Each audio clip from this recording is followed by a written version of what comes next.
ladies and gentlemen. We're here live from Strokers in Palm Harbor, Florida for the 2022 U.S. Amateurs, and this is going to be a feature match here in the final day between Tina Malm and Tina Larsen. Tina Larsen, a three-time champion here in Palm Harbor for the U.S. Amateurs. Our tournament format, a race to 5, combination of 8-ball and 9-ball. 3 games of 8-ball, 6 games of 9-ball. It's a double elimination format. This is the loser's side.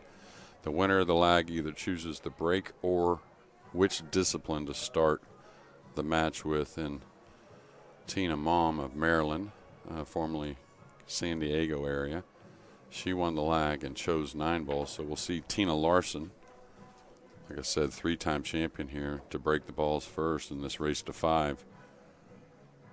This is the 20th edition of the ladies' side of the U.S. Amateur. Started in 2003. Great break there. A little bad kiss on the cue ball, but it looks like it's not going to hurt as far as getting a shot on the 1. There's 4 ladies playing right now on the 1-loss side.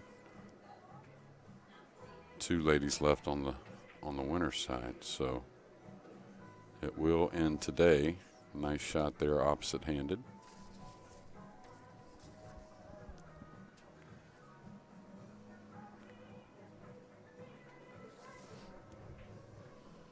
And our 2 ladies on the winner's side is Stacy Bourbeau and Rachel Lang. So we'll see those in the next round face off. After this round's over, we'll get 2 left on the winners, 2 left on the losers. And Tina, who wasn't too happy about her loss in the last, and it's not about losing, she just didn't feel like she played her game. So probably, you know, like all the great players, really have a little talk with yourself and, you know, don't be too hard, but definitely get yourself woke up for this match. Got a little straight here, maybe a little off angle straight as well. Excuse me, so we're going to have to probably draw the cue ball into position here.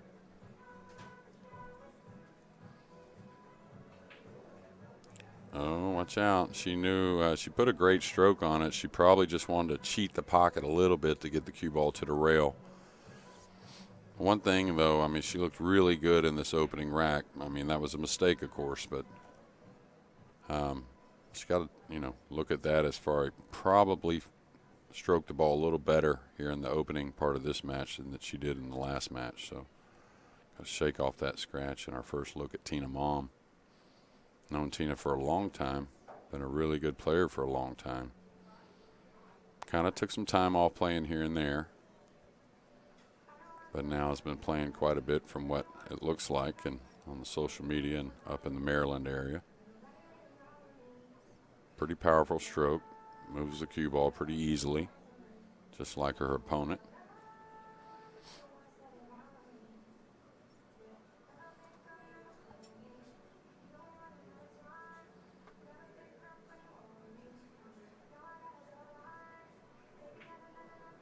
Nice shot there, pretty aggressive and nice confident stroke to get game number 1. And talked to Tina a little bit yesterday after her first match. She said she struggled. She said, you know, where she's at now, she plays a lot of 7-footers. And formerly from San Diego in California, that's a lot of 9-foot country there as far as pool tables. So now we're going to go to our commercial and hear a little bit from a sponsor, PoolDog.com.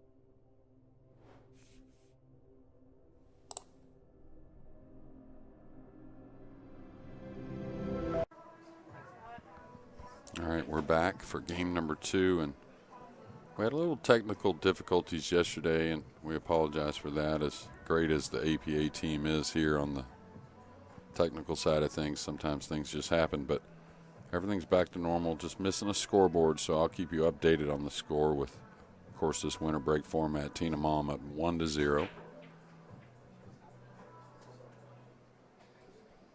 Didn't quite get the movement on the rack she probably wanted. So the lefty will come up with a thin cut on the one. Crystal Jones and Jeannie Sievers are the other two playing at the moment here on the one-loss side.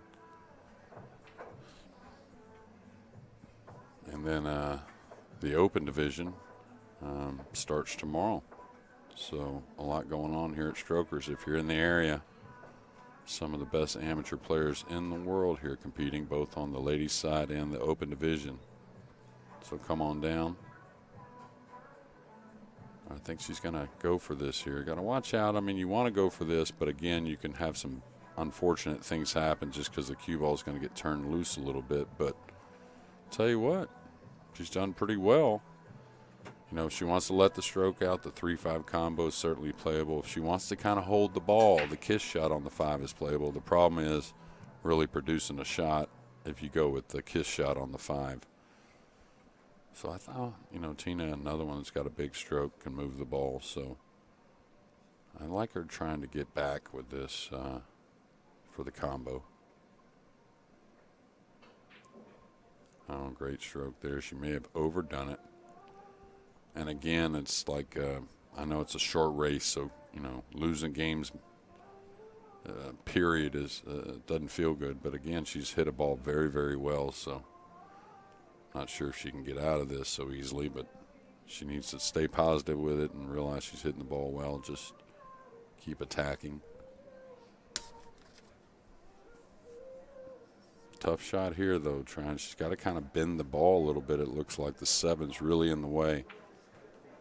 This may be struck firmly, so watch the hit. Oh, no, she went soft, so beautiful play.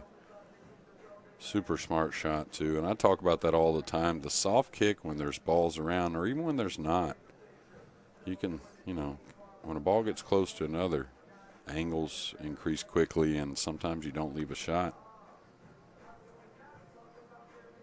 And you usually hit the ball a little more often because you don't lose accuracy by kicking really hard. So nice shot. She's got a little bit of the 3 ball, but not sure she can do much with it.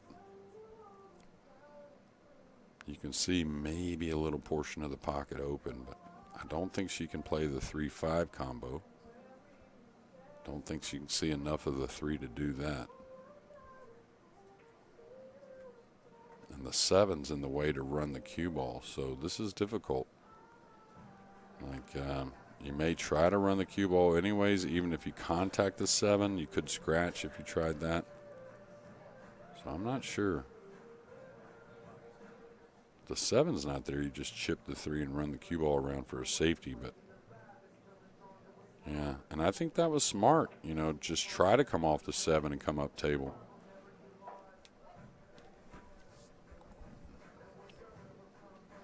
She didn't hit it too hard where anything really crazy bad would happen. And now Tina's, I think, unless she's considering a curve shot, which really doesn't get her anything on the 4 if she happens to make the 3. Very easy to follow the 3 in as well. Man, I don't know what I do here. I don't know. I think she's got to try to tie something up, maybe. Yeah, I mean, I think that's as good as anything. Try and, you know, reposition the balls a little bit, maybe. Now Tina can cross the 3 over, pocketing the 5, and then have a 3-7 combo that's pretty easy. Now, you don't want to set up too thin. You want to hit the 3 with a little meat, you know, about a half a ball hit where you kind of bank it over. Otherwise, with the 8 and 9 there, if you play a thinner hit, this can be all right if she puts a little left English on it. Spread the cue ball out towards the spot like that. Yeah, nice shot.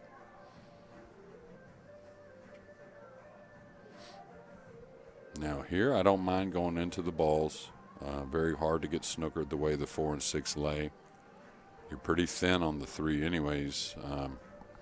And the ball, you know, the direction the cue ball and the 6 and 4 are going to head after contact. Pretty open into the table there. So as long as you don't hit it too hard, you don't want them to separate too much, and that's a real nice speed there. A little unfortunate to gain the angle she gained here because it's going to be tough to get on the 6. But with the 7 hanging, you may consider just banking the 6 cross side.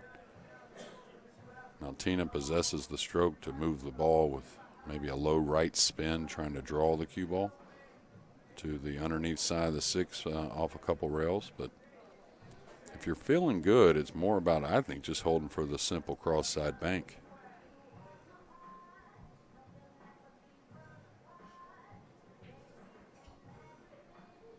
I don't know if she got a little flat or if she got just perfect here. But that's a smart shot because you can see the rest of the rack is just about burying this bank shot. Now, look, yeah, that camera angle tells me this is pretty tough. She's got to stiff it a little bit. The key to this is don't overhit it.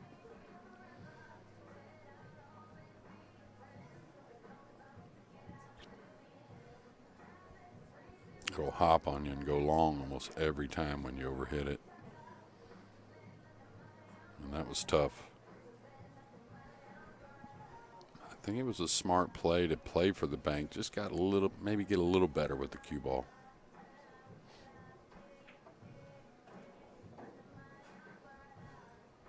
So again, Tina's hit the ball well. Really, it was an unfortunate scratch and then getting snookered on a great shot on the 2. So for her, it's just keep doing what you've been doing, and you know, hopefully some of those little unfortunate things will kind of stay away now. Now this is where you want to come kind of back where you're at now with the cue ball. No reason to be short.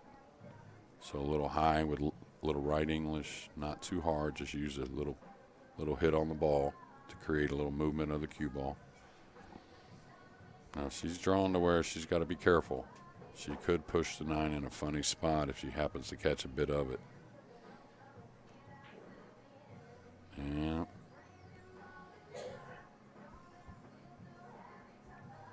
Yeah, she's going to play the safety, which is smart. A lot of spin here to get the cue ball up the table.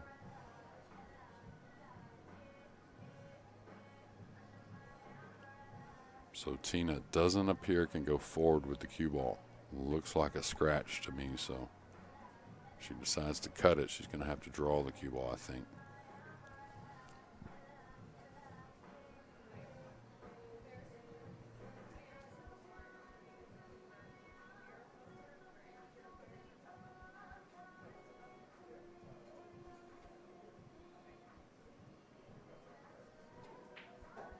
Wow, what a shot. What a shot. Now 2-0 for Tina Malm. Excuse us on the scoreboard, but we'll keep you updated. A lot of Jeannie Sieber over here on this other table so far. I don't really think I've got to see Crystal shoot much.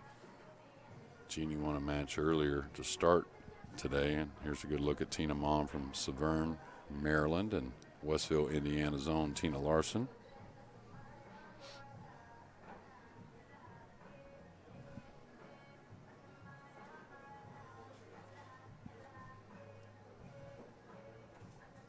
And there's a look at Jeannie shooting another 8-ball, which I think they're going to get on to the 9-ball now. I think that's 3 in a row to open with the 8-ball. But I was saying Jeannie opened today with a match that took about 19 minutes, I think. At the 9 a.m. round, she made 3 9s on the break and then ran out on the other 2 racks. Jeannie, our defending champion.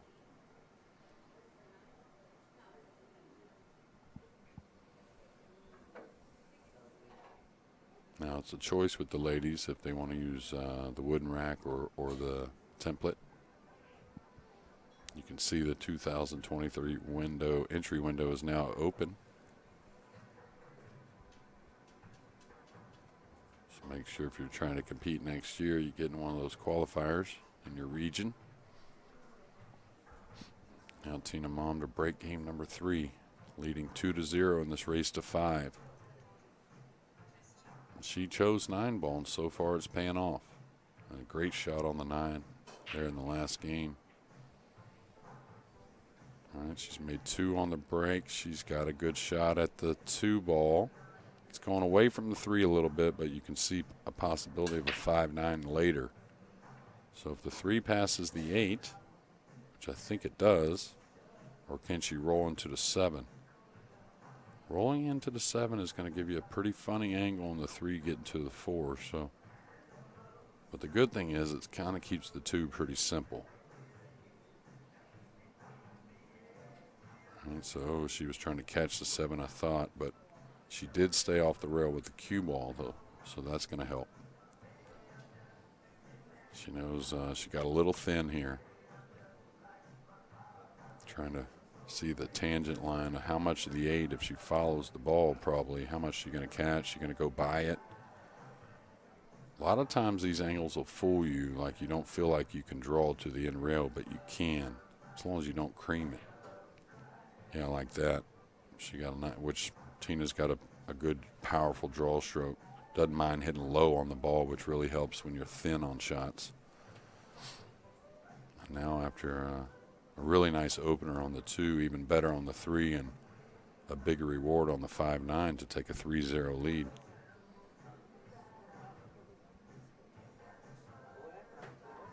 You can kind of tell that just from the shot on the 9 and there, the draw stroke on the 3, that Tina's was a big table player and developed that a little bit more powerful stroke.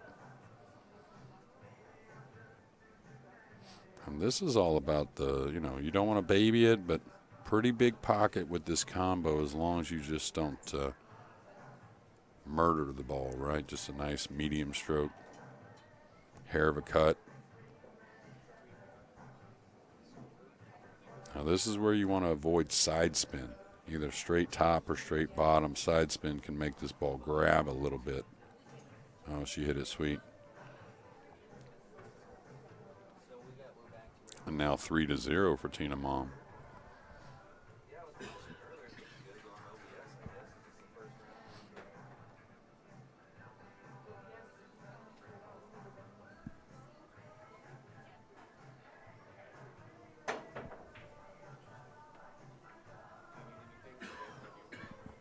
Not only all the ladies are improving, but it seems like every year I've been to this that more players showing up, qualifying, trying to get this title. One of the biggest titles in the amateur pool for sure. Now Tina, who broke dry in her first attempt after winning game number 1, made 2 on the break in her last, which is surprising. She's changing because she did make 2 on the break, but a nice hit there on the 1 ball. It's going to get a look at the 2. Maybe a 2-8-7 combo.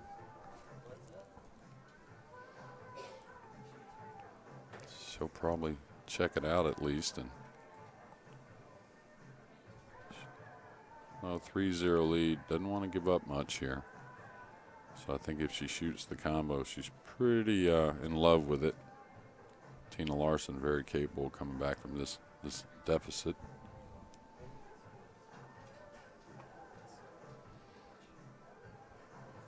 Now, if there is some cut on it when the balls are close, you got to cut it quite a bit, and that looks like what she's doing. Oh, overcut it a little bit. 2 nearing the 9, maybe a kiss shot here. Maybe not. Now Tina has that being Larson, can chip her left side of the 2 and run the cue ball 2 rails by the 6. You can see the 4-7, 3-8 really play big as blockers.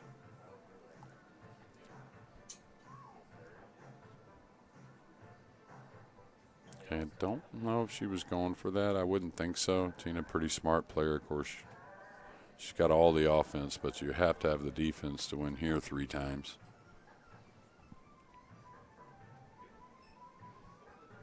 Looks like a jump cue, but that ball's a long ways away. I don't know. She may reconsider this. These balls are pretty tough. I mean, the 4's a little funny. The 4's makeable, but getting on the 5's tough. So jumping and like tearing the 3 apart or the 8 apart might open up things for Tina Larsen. I think Tina Malm may consider or reconsider this jump shot and go to the kick here.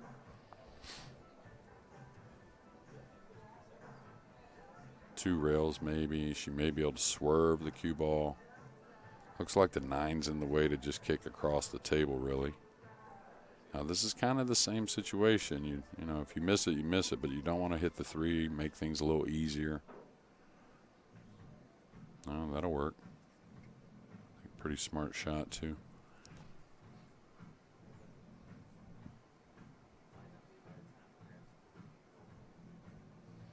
Now, Tina's got a little bit more difficult situation getting that same safety because the 5's in the way of running the cue ball so easily. So here you may cut the 2 into the 5.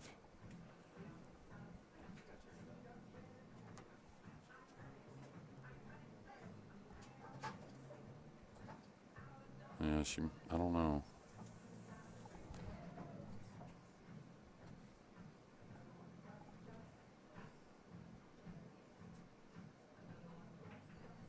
Yeah, like that. And that's just a simple safety. You're probably not going to get the complete snooker, but, distance is your friend right there. And,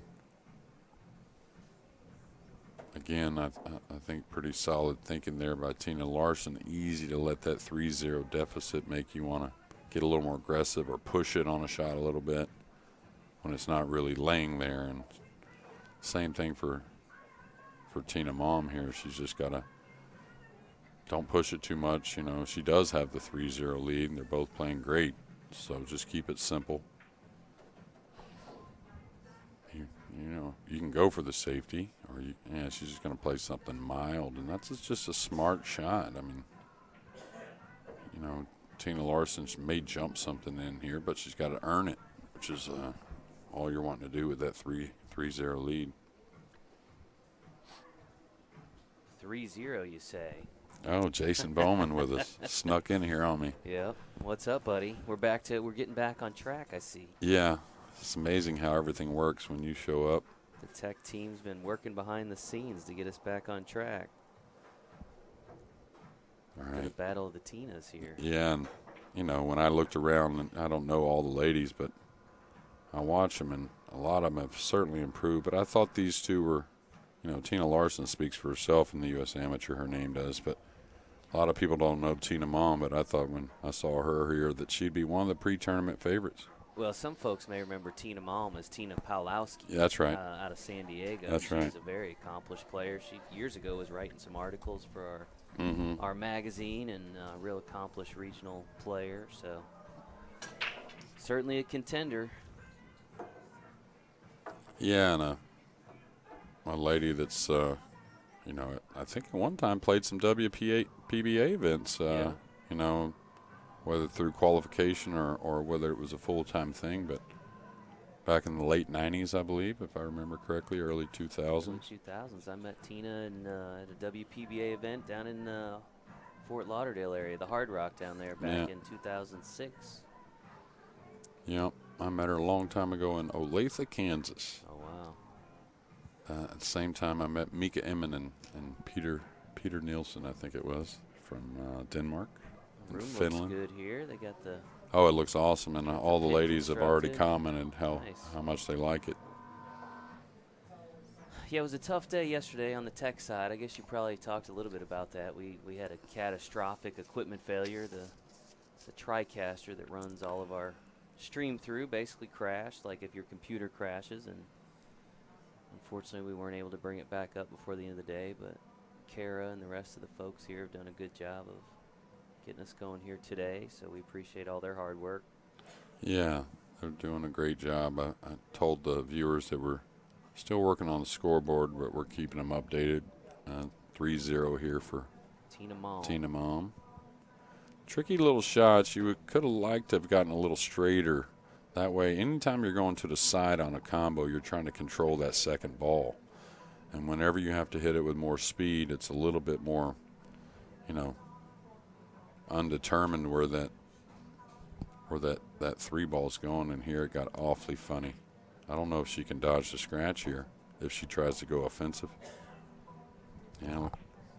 Oh, she went with the safety, hoping the speed is right.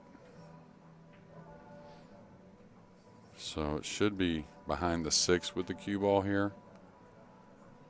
Looks like it sits really nice to catch the side rail, just her left side of the 3 with a hair left English. Go between the 8-6 to the short cushion, and then up behind the 6 with the cue ball. Now the 3's going to roam over near the 9 or a little past the 9 maybe.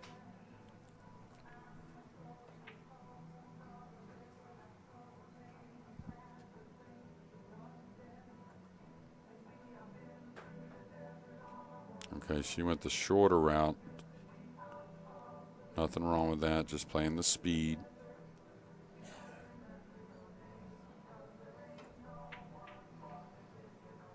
Did you get all the guys straightened away over there, Jason?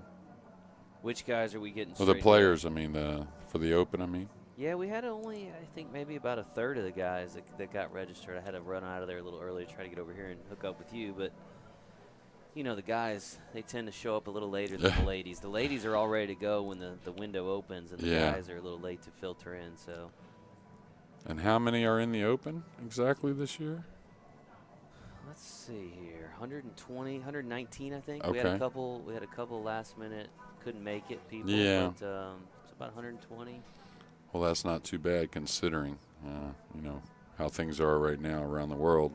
Easy to cancel last minute, that's for sure. I don't know if I would jack up here. I mean, she could roll this in and take a little cut shot on the 5, and the 6 is pretty handy. So if she elevates here, she's trying to stop her cue ball, and it makes the shot just a lot tougher. So I think I probably just level out and roll this ball in the corner. I know it's a little nervy shot, but looks pretty good. And that's smart. You just work a little more on this next shot. 6 is okay. And that's another one that I would have reminded her that, you know, how well she's hitting the ball even though she's down 3-0. She's played great.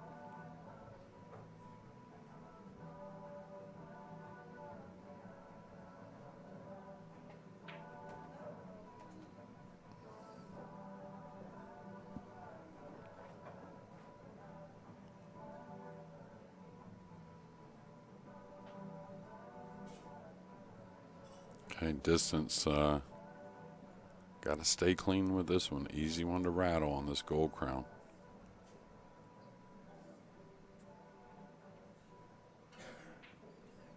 Sweet, nice shot. And she didn't simplify it, like try to, you know, kind of guide it and just kind of, oh, let's cinch this. She still put a nice fluid full stroke. Oh, watch outside pocket. She's okay.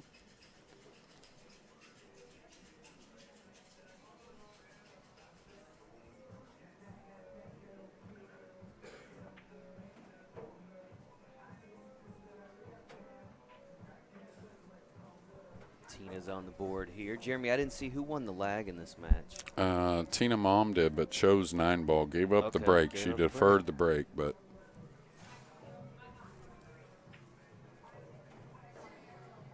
and Crystal Jones, I don't know if it's her first game, but she's got on the board there. I think maybe it's 4-2 now between her and Jeannie Sievers, the winner of that match. We'll play the winner of the match reviewing here. That's on the one-loss side. Whoever gets knocked out in this round will end up in the fifth and sixth position. Whoever moves on from these matches still has a shot at the title. After this round, we'll be down to 4.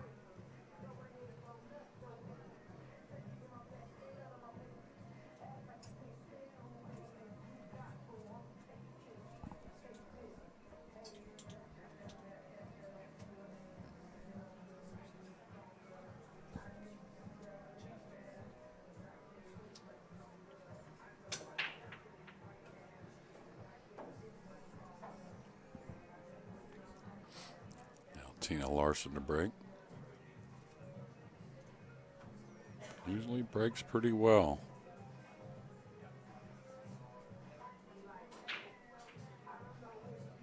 Nice hit on the one, real square. Look at how much movement she got on the one as well. In the 5 pockets, so she's got a nice shot on the one. She's got to put a little speed into it, not a whole lot, to go back and forth for the 2. It doesn't look like the 2 passes the 3, so I think she'll want to play the 2 in the upper corner.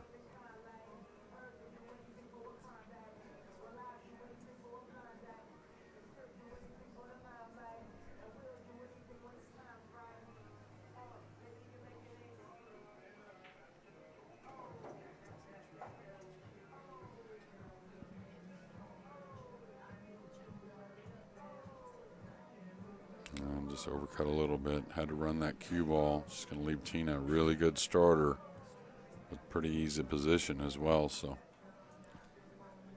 we'll see where she goes with it. But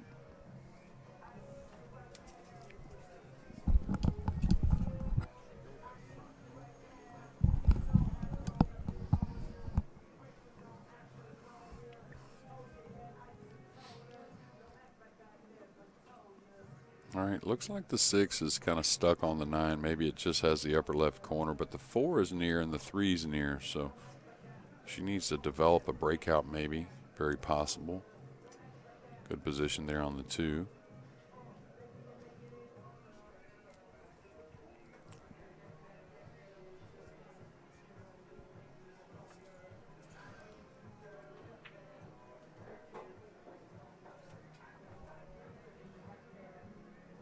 I think that's what she's looking at now, and I don't know. It's a little risky to go into the 6-9 off of the 3, but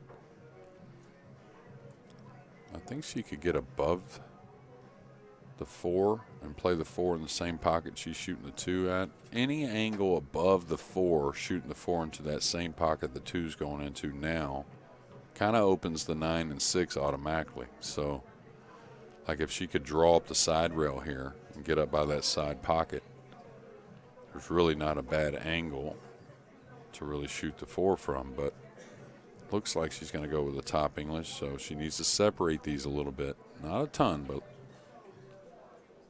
okay, it's going to open perfect. So, how they say, fortune favors the brave. And that was a nice shot anyways. So again, Tina Larsen, who's played great, just kind of Tina Malm, took advantage of a couple unfortunate things from Larson, but she had a break and run. She's going to be a little shyer than she wanted. She knew it right away, but she's going to have to use the bridge now. But Tina Malm has just kind of done what it takes to beat a lady like Tina Larsen, so looks like she's going to add the left spin, so she's got to watch out. If you overhit it, she kind of hit it thin. So big moment now for Tina Larsen at 3-1.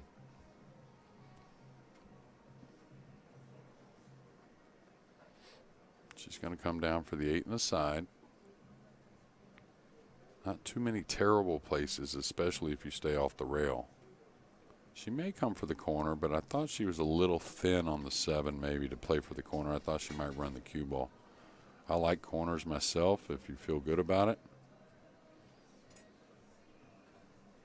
All right, she's playing the corner. Nice shot, spinning the cue ball. Little left spin. Now here's where you don't worry about coming down with the cue ball. Just come across.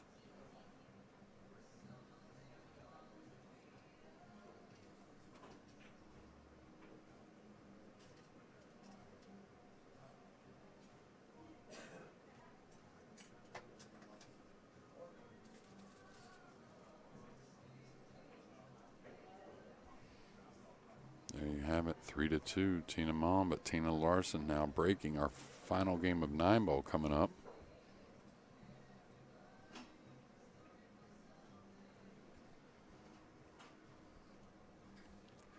Good look at both ladies. I believe Jeannie Severs has defeated Crystal Jones. Another nice tournament for Crystal from Odessa, Texas.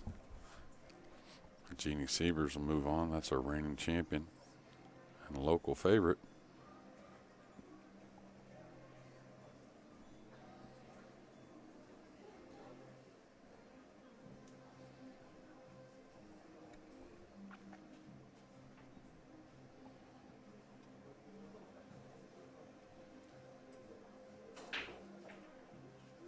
Nice break shot there. Bad kiss on the cue ball. Watch out. You could see Tina Malm getting up quickly. She was right on the line of that cue ball going towards the corner. So Tina's got to shake off that mistake from the last rack. She played a beautiful rack until getting a little out of line on the 7, and really I think she'd tell you that even though she was out of line, probably supposed to make that with the bridge. Just got away from her a little bit. So it looks like a stop shot here for the 2 in the corner, 3 in the opposite corner. And really the 4, a little tricky to get on the 6, but not too bad. Good chance he runs these. The 8 doesn't pass the 9, so she'll have to do something there. But these first 4 shouldn't be a problem. Looks like another stop shot here. You may pinch it back an inch. She's got to consider the reach. She can use a few different angles. She can even use straight in on the 3. So a little bit more about the stretch, making sure she's not over balls and uncomfortable. So she probably brings this back a little bit. Yeah. Smart shot. Really, she probably wants to check this because getting on the 6 properly really opens up the rack. That'll make things easier to get on the 8 a couple shots after that. So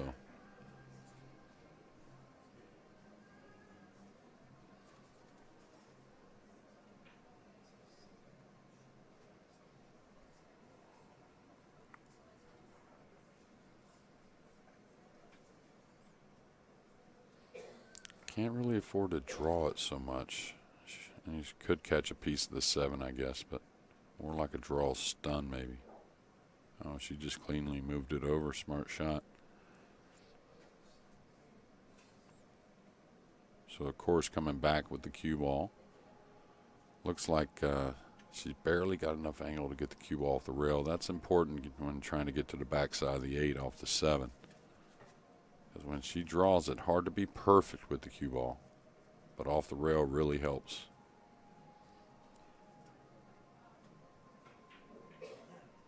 Oh, she drew it nice.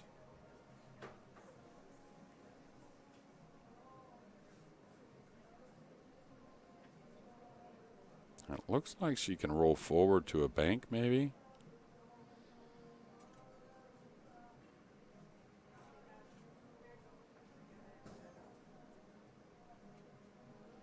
Maybe she has enough angle to stun behind the 8 for the same pocket as the 7. We'll see. Overcut it. May have fluked it, though.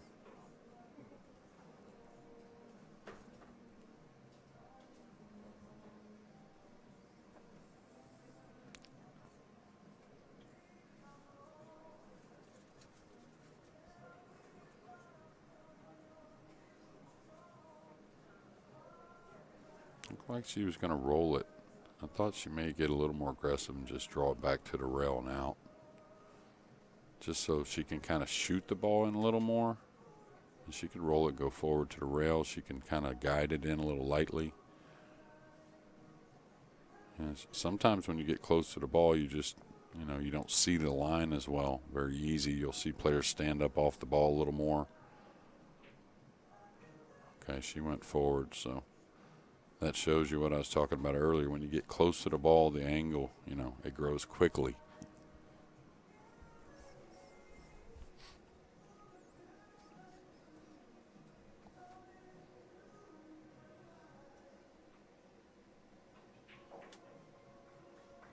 Tina Malm now out to a 4-2 lead, so we'll go into the 8-ball session here. And, as far as Tina Malm's considered, she's won 4 out of the 6 games of 9-ball, choosing the 9-ball, so she's got to be happy with those results. And now on to the 8-ball, needing 1 game to advance. So Tina Larsen, who's done this a lot of times before, needs all 3 games of the 8-ball.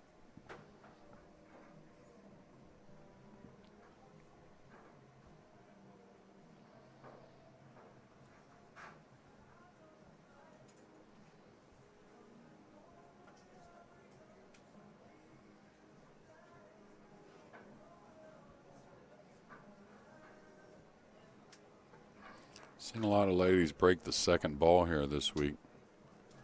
playing 8 balls, so they'll break from the side rail instead of hitting the head ball. They'll, like for instance here, the 6 ball or maybe the 15. Those are the 2 racked behind the 1.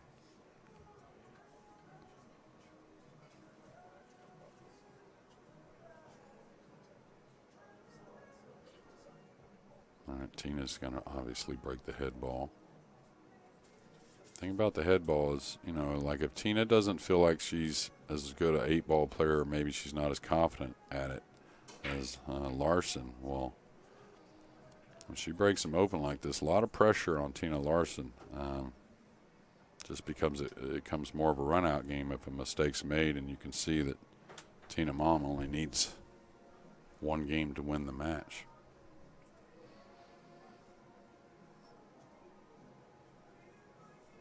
She's made a solid.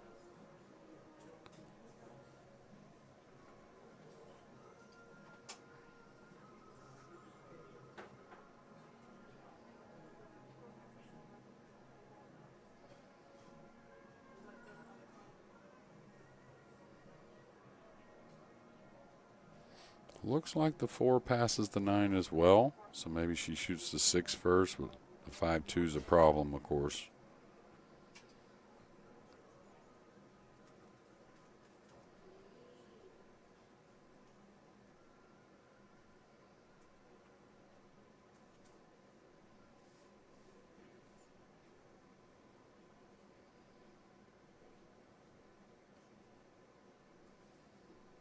I think I would wait on the 5-2 till the end. I know it's a problem you usually want to get at as quick as possible, but looks like to me maybe the 6, the 4, the 3, and then maybe use the 7 to come 1 rail at the 11 with the cue ball. You'll have the 5 that goes up in the corner once the 6 is gone, and maybe a 5 in the side. I don't really see anything else that leads towards that 5-2 problem as much as that shot there.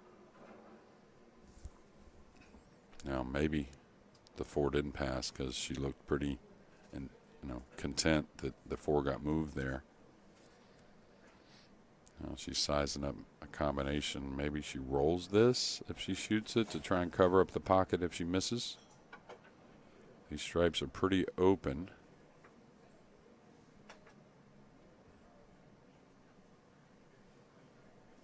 Okay. Trying to hold the ball. Yeah, it was just tough. So Tina Larsen's going to have a good chance here with some open stripes. She's good on the toughest one, the 15, so see if she takes it now. I probably would. I mean, the 9 leads towards it and all that, but I'd get the 15-9, I think, and then the 14, or is that the 10 that's next to it, and then come back down table for the remaining stripes. Okay. She's going to take one of these stripes off here, which is fine. Getting down to the 10 ball. Maybe she takes off that ball that's just a little below the 5 next. I don't know, but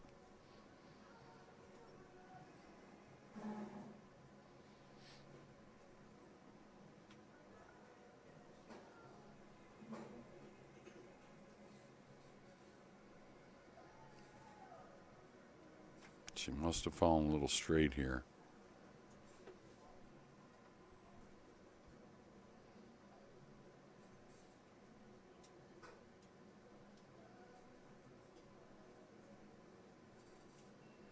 She can draw the cue ball back to the rail here for the 10.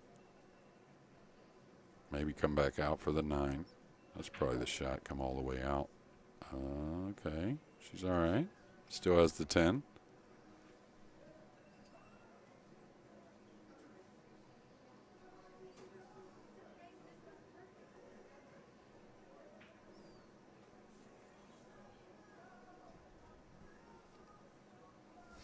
All right, so it looks like the 13, 9, 11 last.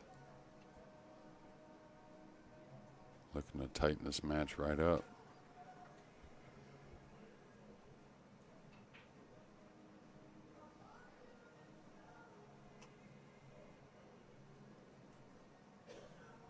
This is the 1-loss match, correct? Yeah, Jeannie Severs just defeated Crystal Jones in the same round. So whoever wins this will go on to play Jeannie Severs in the 4th position. Okay. Whoever loses this match gets 5th, 6th, along with Crystal Jones. Nice stroke there. I hear you say Jeannie she's got a loss as well? Yeah, she lost yesterday to Stacy Bourbeau, maybe, I believe.